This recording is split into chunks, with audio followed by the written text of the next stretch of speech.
Just dreaming. Dreaming maybe the spirit of my generation, Woodstock, would take a hold with these young ones. Just dreaming.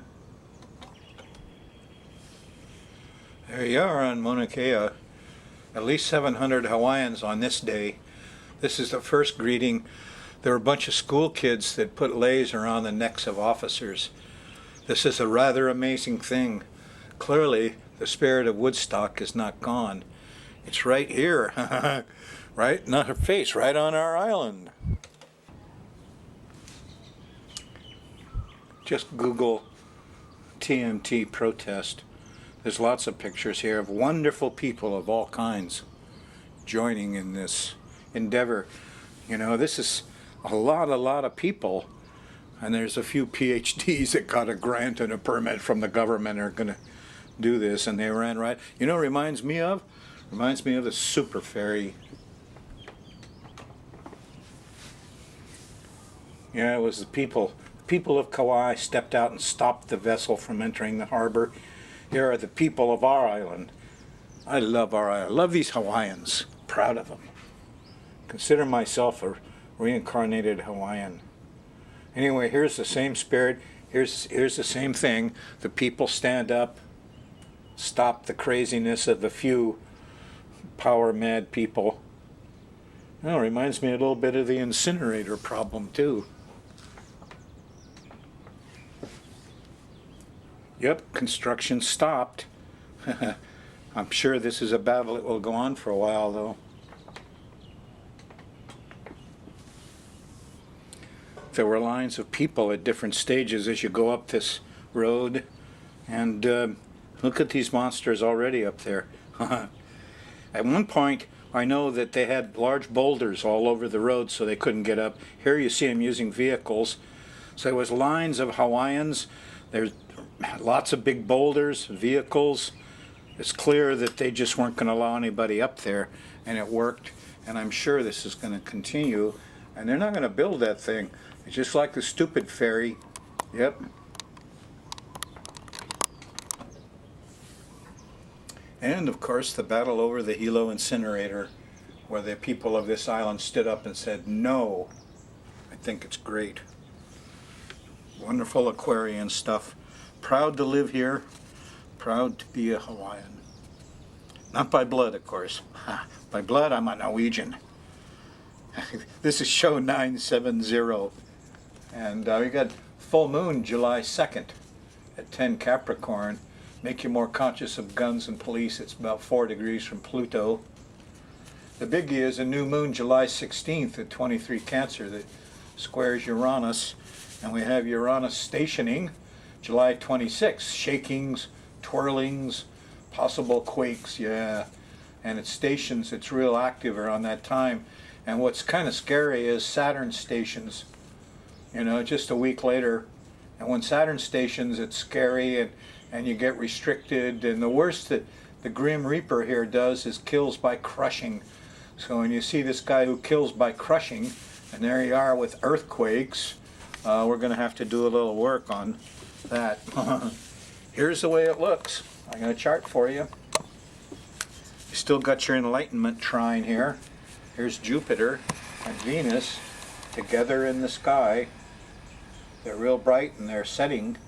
You know, they got about a couple hours after the sun sets. You can still see them up there, the two of them together. Jupiter's the one that's lower in the sky. Venus is above. Jupiter always has an orange cast. But see, they're sextiling down here to Mercury. So there's wonderful thoughts and things to write down, and children and words. That's Mercury is a communicator, and when he sextiles Jupiter and Venus, oh boy, lightning bolts of truth. And here's Uranus. Yes, the revolutionary Aquarian spirit. It's the people. It's common sense. And Uranus trining Jupiter is why you had all these enlightenment, little zaps of new understanding. I certainly have. So there's more of them. You're in the middle of them. Good show. We're going to run the moon around the edge of this planetary pattern, and as it does, it makes angles to these other planets who are just like people. and it kind of generates the mood of the times. If you're here on the Thursday night show, July 2nd, well, you get a nice sextile to Saturn. You're getting organized, huh? And the next morning the moon goes into Aquarius, and everything seems fine, intellectual, fixed. Make a plan. You're going into that enlightenment zone, because here on Saturday morning, here's the sextile to Uranus. Now, the moon opposes Jupiter and Venus. Some people are just having too good a time here on Saturday. You can't all spend it sitting under a tree being Buddha. So here's Venus and Jupiter. They say, we're not having enough fun. The kids are happy. You know, they're with Uranus and Jupiter. So there's a lot of enlightenment here on Saturday with the moon in Aquarius. Not so much, you know, the sweets and the sexy stuff, though. Sunday, July 5th, the real day the U.S. begin its chart, is moon in Pisces. And as you go through the day Sunday, it gets increasingly sensitive as the moon conjuncts Neptune here, you know, after dinner.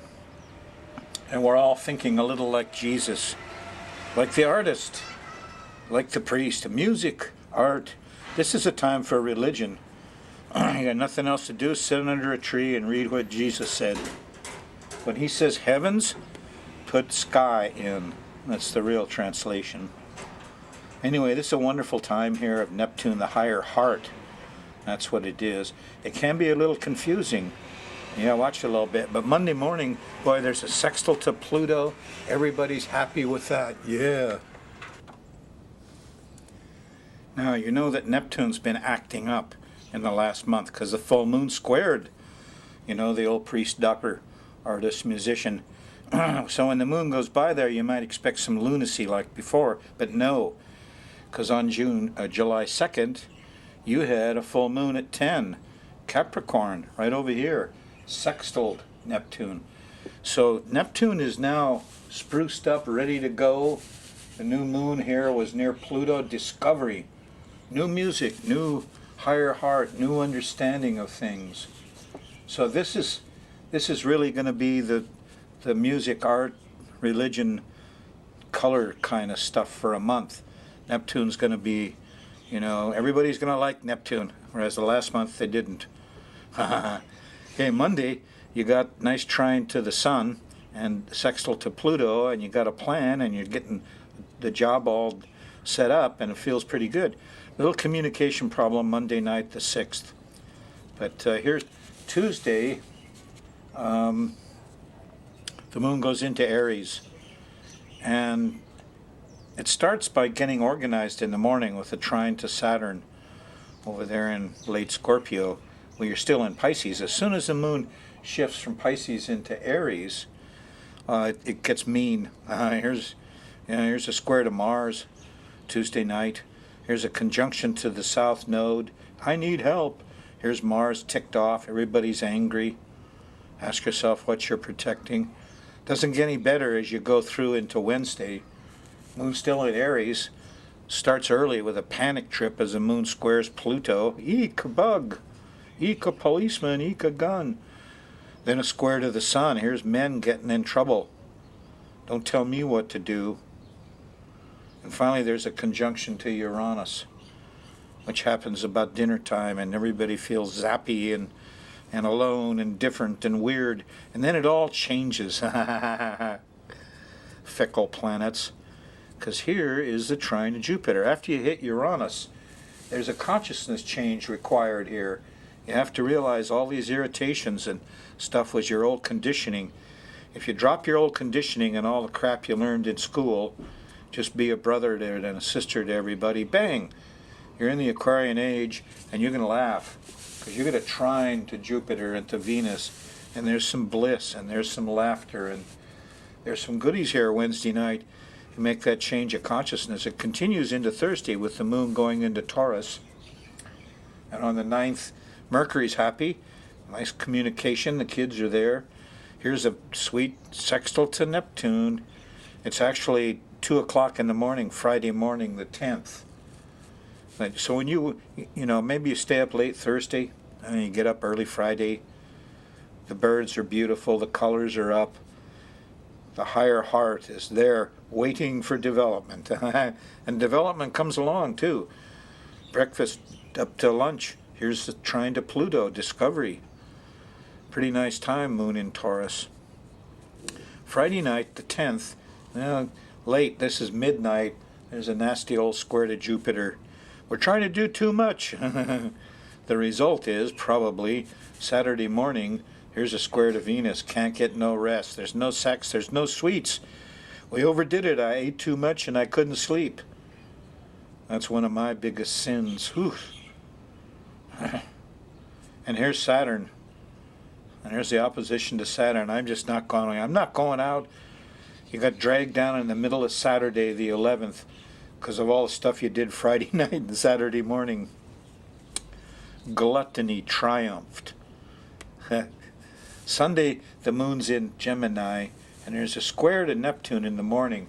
So there's confusion about this religion, art, music stuff. It's not as easy as it should be. Just because it's Sunday doesn't mean it's a day when religion works.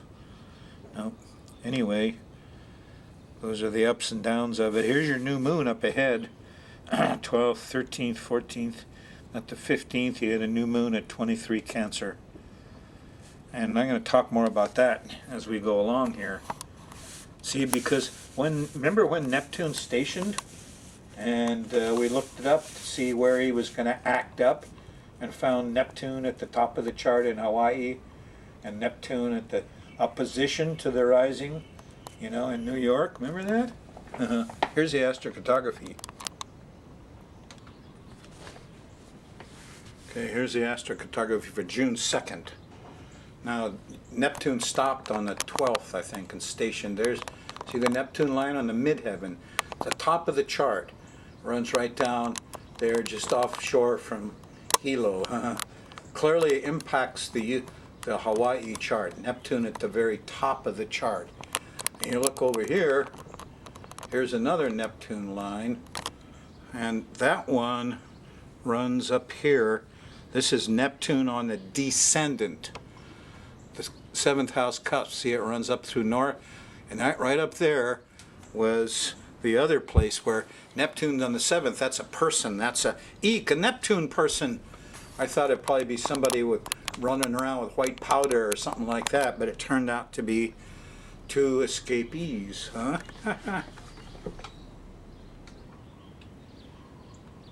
Okay, here's Neptune in a very public way. Everybody knew this was going on. Pictures all over every place. Okay, here's the way the chart looked, at least in Kona. And you see Neptune up here at 9, squaring the moon, money people, and squaring Mercury. They blocked the road, and squaring the sun. Those guys couldn't get up. It was all about that little strip of asphalt running up the mountain. And Mercury, you recall I said, whatever happens, I'm afraid if there's water damage, they have to block the road somehow, I said. Who'd ever thought it would be wonderful Hawaiians dressed all colorfully, blocking the road. Whoa. Neptune is a strange bird.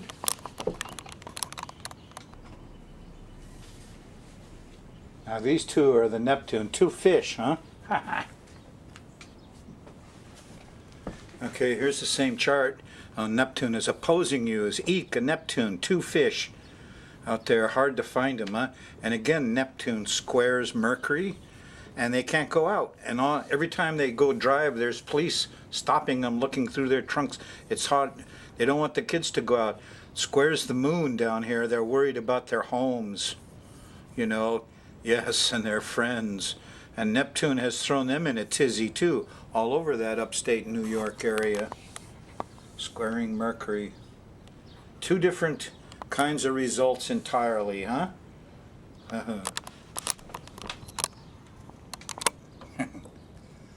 Hey, here's something entirely different.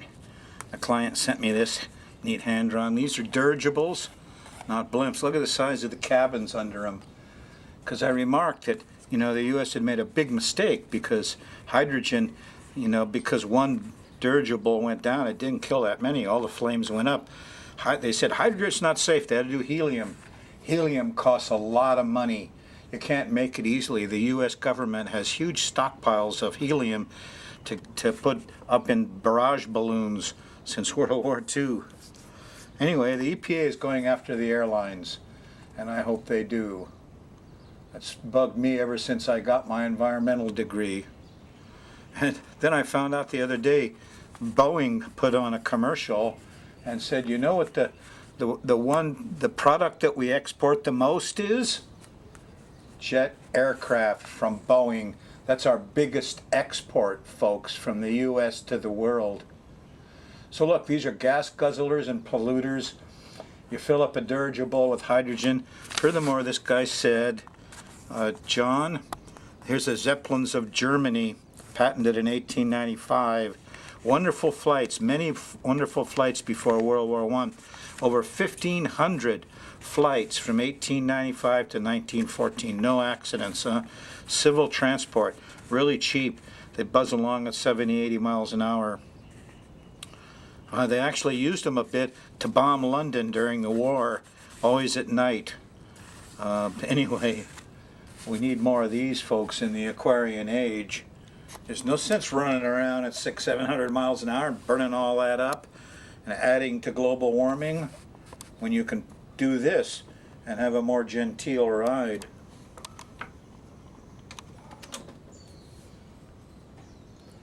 Hey, can we talk birthday parties? Okay, here's the solar return. What's a solar return? Well, let me start from the beginning. Once a year when you have a birthday, it's not actually your birthday, it's when the sun, comes around and goes to the place where the sun was when you were born. The next 24 hours we call a solar return, solar, the sun returning, and what happens in the next 24 hours tends to happen in the next year in the same proportion. So let's say you're on your solar return and halfway through it, somebody gives you a bunch of money right here. Well, if they gave you money here in the 24 hours, 6 months into the year, you're going to get some money, see? So a birthday party is actually a magical ceremony. And here's a quick rundown on it. Back in the days of yore, the main people that knew their actual time of birth were the gentry, the aristocrats, the kings, the princes, the queen. When somebody rich was going to have a baby, they would call in the astrologers, and you'd see in paintings these guys back in the shadows when the queen was having her baby, and these guys got hourglasses, and they're watching very carefully to see when that baby takes the first breath, because that makes the birth time. Now, it would be really easy if your birth, like if we had the 4th of July and the U.S. government born at 6 p.m., if it was 4th of July 6 p.m. every year, but it's not. The problem is something called precession. The whole star field moves by precession, and it moves 1 degree roughly every 72 years. So because I'm now 74 years old, instead of my birthday being January 16th, it's January 17th. So you have to calculate this kind of carefully. Now, the real birthday of the U.S. government is July 9th, the solar return. In Washington, D.C., it starts at 8:57 a.m. and goes around till January 10th at 8:57 a.m. So let's go back to the queen is having her baby, okay? And they know the exact time. So they have the rising sign and the exact time of these rich people who could afford it. So, yeah, they know when the solar return started. So if the king had his solar return on July 9th, everybody in the kingdom had to take a day off and bring the king money and food and jokes and entertainment, so that the king had money coming in and he was happy all day. that meant the king would have money coming in and be happy all year, and the kingdom would prosper. So this is the original birthday party. That's what a birthday party is. It's a magical ceremony to affect the coming year. So most of my regular clients call me on the phone and say, Rolly, when's my solar return start? And I put it in the computer and I tell them, well, lots of times it's the next day, and I give them the exact time so they know when this 24 hours happens. And now here's the kicker. If you have a really bad one, yes, a really bad one, then you can move your location. Yeah, change your location. And it changes the chart.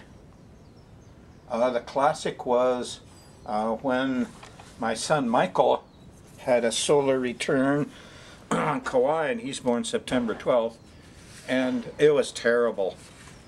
And I said, no, we can't stay here, it's dangerous for the kid.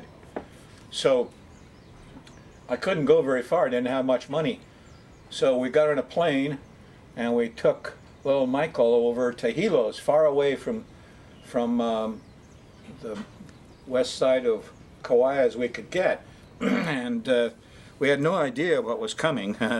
No, we sat in the hotel room to celebrate the kid's birthday, his solar return, and we watched Aniki go right over our house. There's little Michael. We had to get him out of there after we returned and saw what happened, because there was lead all over the environment. Anyway, we weren't there. No, Aniki went over and trashed both of my little cabins I'd worked so hard on, and we weren't there. We stepped aside. So one of the tricks of the trade is, if you've got a really bad solar return, like my last one, I had to go to Colorado, and then it changes the chart because your location changes. And so a lot of the kings and queens of England, for instance, have their birthdays in odd places. It's on the advice of an astrologer who says, look, if you stay there in London, it's going to be this. If you move to Nottingham for your birthday, it'll be more like this. Okay, so a couple of things. Precession changes it. It's not the same every year. It's a magical ceremony. You can affect the way the year goes. Ignore the bad things, accent the good things. My friend Rosie, years ago, he had a birthday. He went to Hilo to visit his buddies. And I called up one of his buddies and I explained about the solar return and how you can affect the coming year. And one of the classics is give the person money all the time. So all his buddies got together and they kept giving him money for the 24 hours. In fact, they took him to lunch and they rigged up the waiter. So when the waiter came to ask him what he wanted for lunch on his solar return, he says, oh, I want this and that. The waiter gave him a $20 bill. Upshot was he had money coming in for the 24 hours. He made good money all year. So this is a magical ceremony. You can affect what's going on. You want to quit smoking tobacco? Well, quit on that one day and you'll tend to quit for the whole year. Yeah, it may be that you'll be quitting for the whole year. You got to watch this. It's kind of a tricky thing. At any rate, one of the things I do for regular clients is they call me up, I got them in my computer. You got to know the exact time you were born, and then we can calculate it and tell you when it starts this year. And then you take that 24 hours and you program it, and you get all the goodies you want and none of the baddies. You don't want to deal with people, take the phone off the hook. If you want to go swim every day, then go swim on your magical solar return on your birthday. So, magical ceremony for the USA government, because I now know the time they were born. I worked hard on that. I can calculate the solar return. And because it's 1 degree every 72 years, the solar return for the US government is now July 9th. It starts at 9 o'clock in the morning. So we're going to watch and see what happens to the USA government. Now, this is a really interesting solar return. I've marked this up a lot, I'm sorry, because it kind of astounded me when I saw it. Here's the chart. And there we have Jupiter and Venus on the rising sign. It's making a beautiful trine over here to Uranus. The moon's on Uranus. This is our enlightenment trine, the Uranus-Jupiter trine, and Venus is there. The moon sets it off. So we have a lovely bunch of coconuts here. We got Jupiter and Venus and the rising sign, the ascendant, trining Uranus and the moon. Lovely, lovely trine. You know, what's Jupiter going to do on the rising sign? Make us gain weight. Jupiter, it happens, rules the 5th house. It looks like a big party and a celebration. And what's Venus? Venus is the ruler of the 10th. It's going to be a public thing. Taurus, yeah. And here's Uranus, the 7th house. This could be partners or open enemies. The moon is the 12th. We could mother our enemies here in a very enlightened way and really do a lot of good in the world. We could get very enlightened here. Finally, here's a look at the end of the month and that nasty full moon with all that Uranus-Saturn stuff. Okay, I got like 4 or 5 hot spots to remark upon. Here's the first one, goes through Europe. Eek, here's a Uranus. This is Uranus on the descendant. And yeah, so this is a person, this is a radical, this is a bomber or something, and it goes down through Marseille here. Now here's a Mars line where they cross. It's where the action tends to be on the Mediterranean down here. Runs down through here, Uranus on the descendant. Tends to be other people. These are revolutionaries going through here. Eek, a revolutionary. Here's Uranus on the bottom of the chart. The ground is shaking. This is a scary one. Runs right up through Calcutta. We could get an earthquake here. It'd be real damaging. Here it is on the midheaven. Public chaos. And the line runs down through Chicago, down here. Here's New Orleans, hurricane time. Goes down through Palenque and into Guatemala. Could be hurricanes, could be quakes, but this one is in New Orleans, huh? Eek, hurricane. Uranus produces sudden chaotic conditions, huh? So now we know some of the hot spots. Here's the other thing. We all owe Hawaiians a great deal for getting up there to Mauna Kea and defending our Aina. It's our mountain too, not just Hawaiians. Mahalo, Hawaiians, mahalo.